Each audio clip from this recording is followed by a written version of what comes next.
So in these series of videos, we're going to go back and we're going to spline the rest of our course. So first thing I have to ask you is, are you in the right spot? Okay, because if you just completed two holes, okay, your first two holes, you should have gone through and done the entire process on those first two holes. You should have hit a couple balls in your holes in GS Pro. And now you should be coming back to do the rest of your course. If you're coming straight here from just Inkscape and splining those holes, you're not following my advice. You're going to get in a little bit of trouble.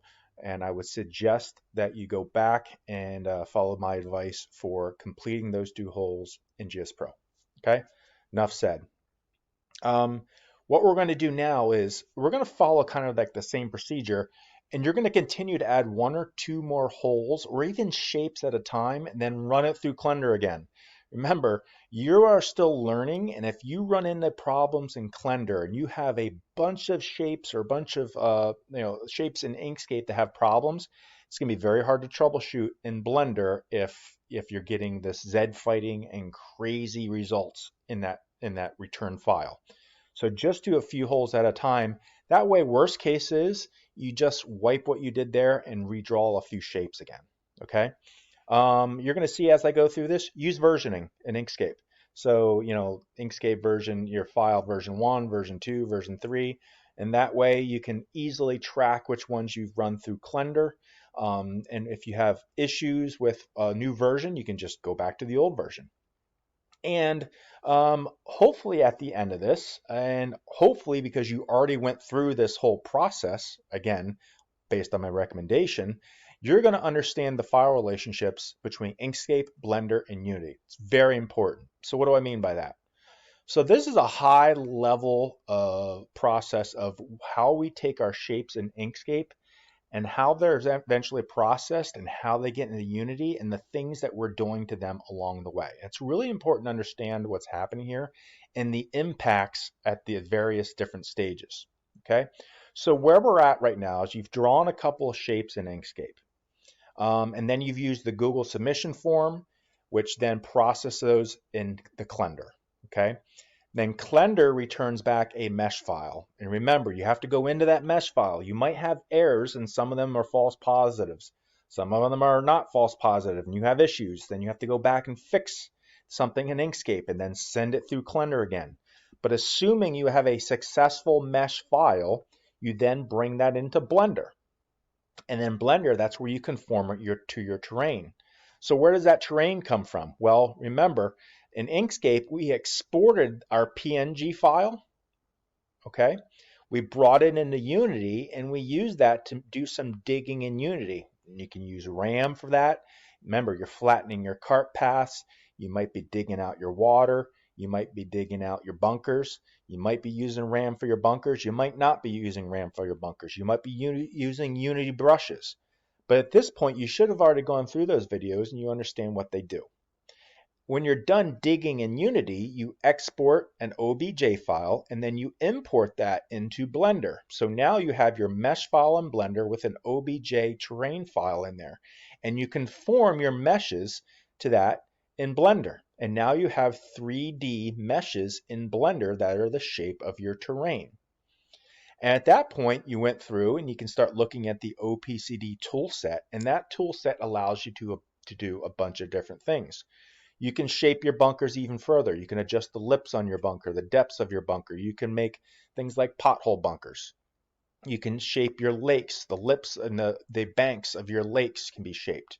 You add your water planes. You can do some procedural vertice painting inside of the OPCD tools. You can place objects such as bridges, planters, stairs. You can do that inside of the OPCD tools as well. And you can even flatten meshes like your T-box. You can do that in the OPCD tools. Once you're done doing that, you export those using the export script in the OPCD tools. And that puts all of your FBX files in a folder in the same directory as your mesh file in Blender. Then you open up that mesh file in Windows Explorer, not the mesh file, that directory in Windows Explorer, and you copy all those FBXs that were exported into your Unity project FBX folder.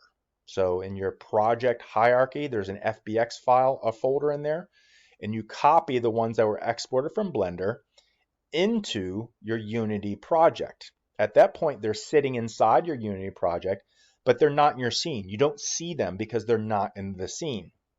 So then inside of Unity, you copy all those FBX files from your Unity project folder into your scene. Remember the OPCD meshes empty container that's in your scene. You copy them in there, and now they show up in your scene, but they're looking pretty ugly, right? They don't have the correct colors or the materials. They don't have anything really assigned to them. It's kind of like those default ugly colors.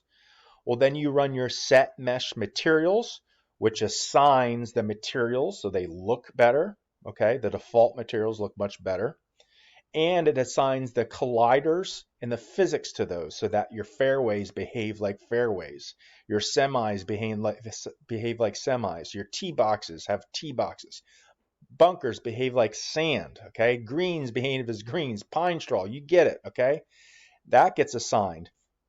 And then you can do your Unity vert painting, which is more of like a stroke or artistic approach rather than the procedural approach that's done back here. Now, that's a very high level overview of this whole process. And as we go down through these videos, you're going to learn these things much more in depth because you're going to do these several more times through these videos. And at the end, you're going to understand these to the point, and I'm going to explain this at the end of the video series, of what happens if you need to go back and make a change here, okay, after you've done all this. Well, in some cases, you're going to lose some of your work. And again, that's why I want you guys to go through this step by step and incrementally go through these things so that you can understand which of these things you might lose and how to do workarounds on making changes to your course as you're going through this entire process. Okay, enough theory for now. Let's get to going and let's do some more work in Inkscape.